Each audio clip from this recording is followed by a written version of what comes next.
So we come to the third move,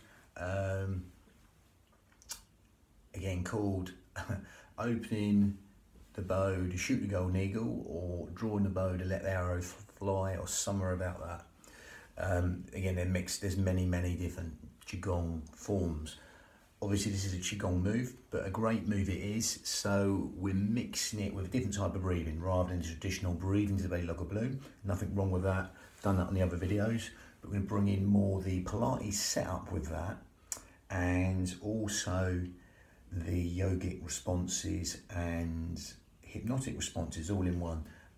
Again, many different types of breath. And again, it's just motion. Don't get too caught up in it. So with that, we're going to go straight in with this one. Obviously, within the traditional form, this benefits, as with all the qigong sequences, benefits specific meridians, organs, etc. This is generally helping the liver, the lungs. Any opening out the chest one will benefit all the organs in the chest, heart, lungs, pericardium anyway. But again, it will benefit every single organ, cell, sinew of the body, because you're breathing, and that breath will affect every atom of the body. So I digress. So we're going to go straight into the breathing. You can forget all that. It's just motion. And again, we're going to zip up pelvic floor, scoop out the abdominals, take the navel towards the spine.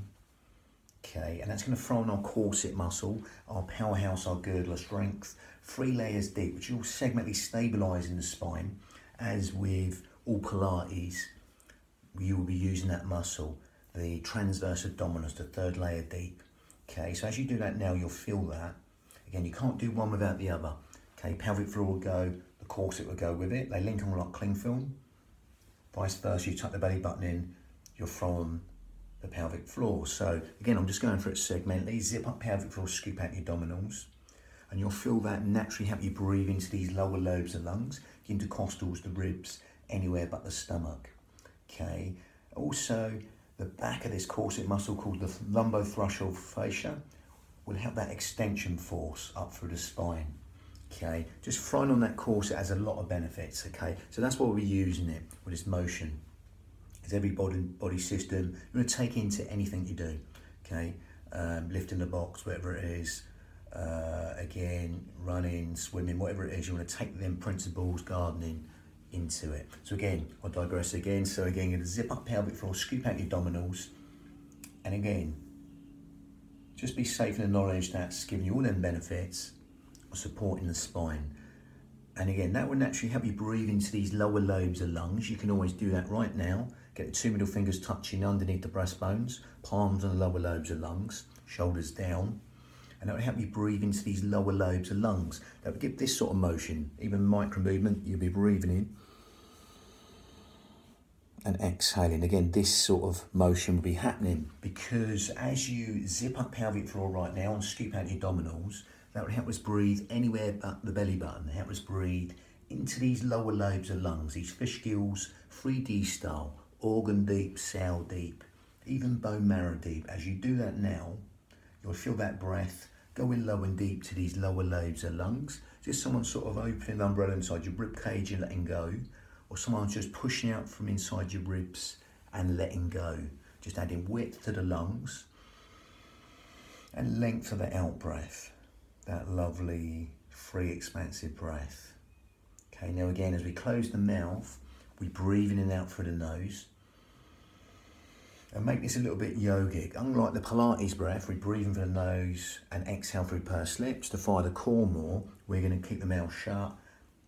Still zip up pelvic floor, scoop out your abdominals, because that breath will come in low and deep to these lower lobes of lungs and help us use the pelvic floor and the corset muscle, the transverse abdominis, the lumbothrusal fascia, in the most efficient manner. They're helping us breathe anywhere but the belly button.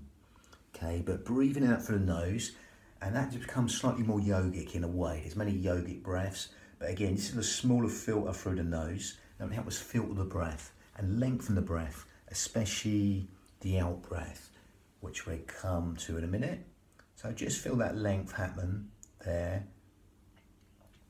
And you'll naturally feel that you want to naturally just let go with the out breath and make that slightly longer than the in breath. That might be happening now, but just allow that to happen.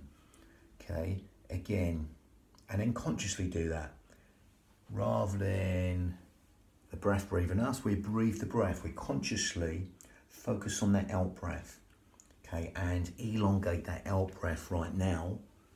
Quadruple it, double it, triple it, whatever you like. Just make it longer than the in-breath. That becomes slightly hypnotic. The in-breath's conscious thought, the out-breath's subconscious thought. So by extending the out-breath longer than the in-breath, we're just encouraging sleep, digestion, rest, and relaxation till we benefited by lengthening the out-breath longer than the in-breath. Okay?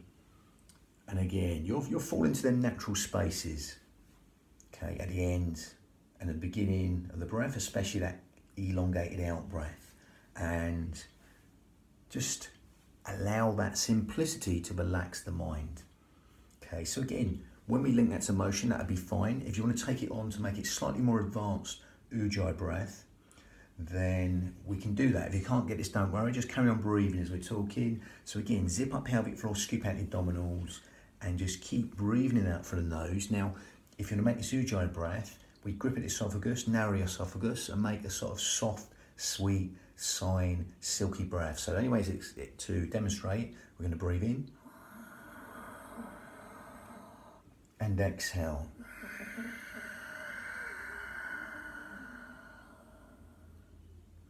Again, that's like ujjayi breath. Okay, again, Ashtanga Yoga uses something similar, but again, I won't go too much detail there. Not quite the same. And again, that will help you lengthen the breath. So just do a few of them so you can demonstrate. As you know, as you can hear, you'll be able to hear the breath. So it's like a...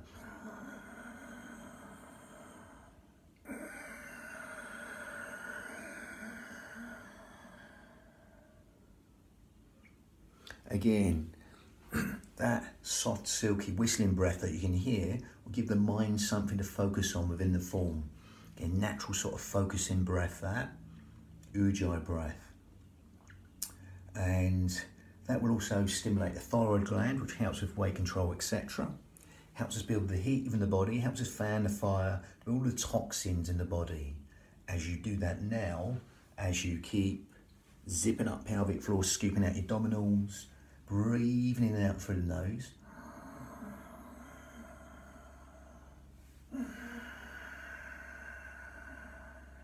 You'll feel even more length, especially that lovely elongated out breath, okay, which is longer than the in breath, okay. So again, that will really help us in a yogic way get into these postures even easier.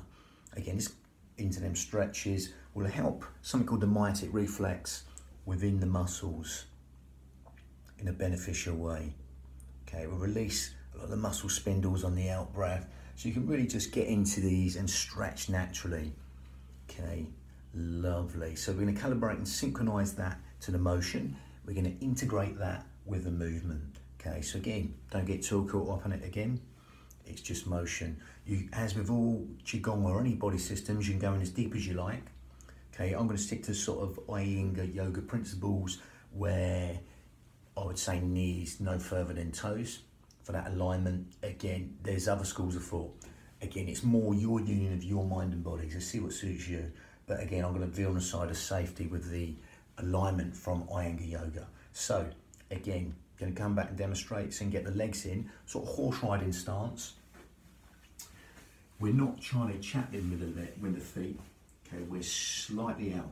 Okay, here in a sort of slight V, wider than a squat. Now again, hands start here. Nice powerful posture. Zip up, scoop out your abdominals, lengthen up for that crown. We're going to breathe in and simply exhale and open out the chest here. Now again, if you're going to go wider, you can go wider, or we can go any wider than knees and arm and toes. You can start high or go down deeper. Okay, see what suits you. Don't force anything. Exhale, open out that chest, and it's up.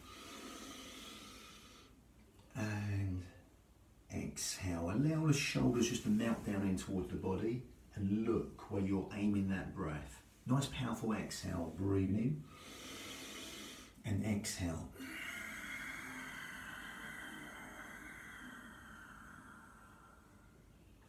As you see, I got down there a bit earlier than the out breath, so I just carried on with the out breath and stayed a bit static.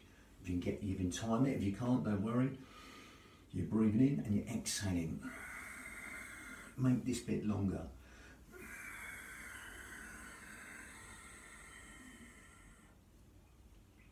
Breathing in, coming up, and exhaling down.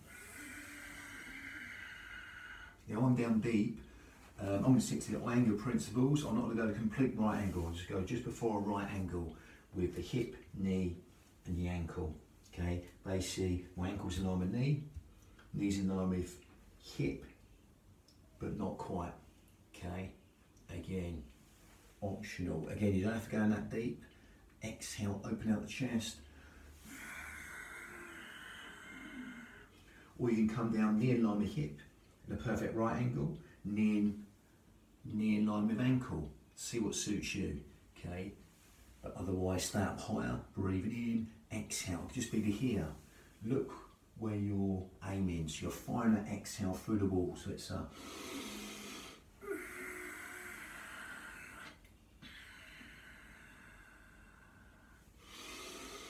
breathing in and just exhaling. Open out the chest and all the organs in the chest. Again, I've seen it sort of like with an L-shaped hand, whatever.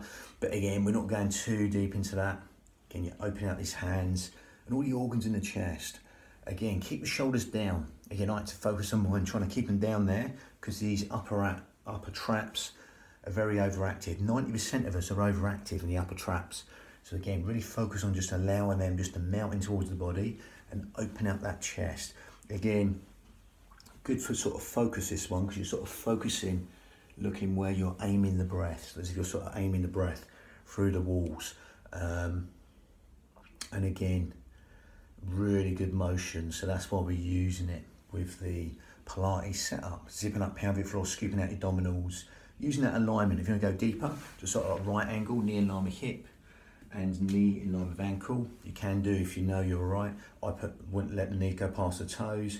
If you want to go a bit less than a right angle or stay up higher, see what suits you. Again, you might just want to do the arm bit if you've got any problems, injuries, etc. These are made for a lot of people, you know, even if you've got severe injuries, you can adapt it. Just make them smaller motions. And yes, so we got the Wise Owl next, number 4. But that was number 3. Bang.